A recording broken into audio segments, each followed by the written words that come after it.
कश्मीरी पंडितों के एहतजाज में शामिल हुए संजय राउत। बता दें कि मरकज पर लगाया कश्मीरी पंडितों के साथ सियासत का इल्जाम। कश्मीरी पंडितों की मांग फौरन मानी जाए।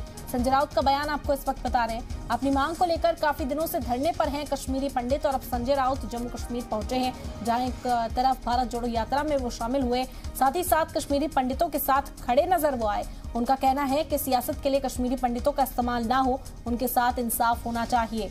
बता दें कि 33 साल पूरे हुए। 19 जनवरी को वो दिन था जब नकले मकानी की गई थी। कश्मीरी पंडितों ने अपने घरों को छोड़ा था, अपनी रिहाइश गाहों को छोड़कर मुल्क के मुख्तलिफ हिस्सों में उन्होंने पलायन किया था और हर साल उस दिन को अपने गम का इजहार करने के लिए यहाँ पर इस्तेमाल किया जाता है। आपको बता दें कि सरकार की तवज्जो अपने ओर खींचने की कोशिश करते हैं कश्मीरी पंडित।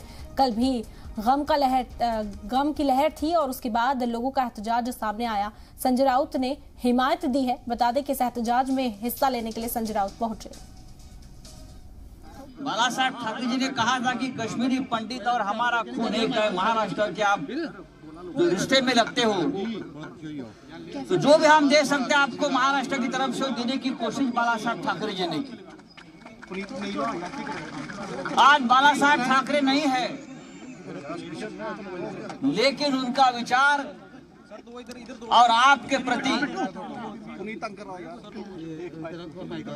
प्रति जो उनकी भावना थी वो अमर है और आज हम आपके साथ है, महाराष्ट्र आपके साथ है, शिवसेना आपके साथ है। जब मुझे पता चला कि आप लोग 256 दिनों से यहाँ बैठे हो, तो मैंने हमारे यहाँ जम्मू कश्मीर के जो अध्यक्ष है मनीष साहनी जी से कहा कि भारत जोड़ो यात्रा में बाद में जाऊंगा, पहले हम कश्मीरी भाइयों से मिलेंगे, पंडितों से। आज भी इस देश में जो राजनीति हो रही है वो कश्मीरी पंडितों के खून से हो रही है।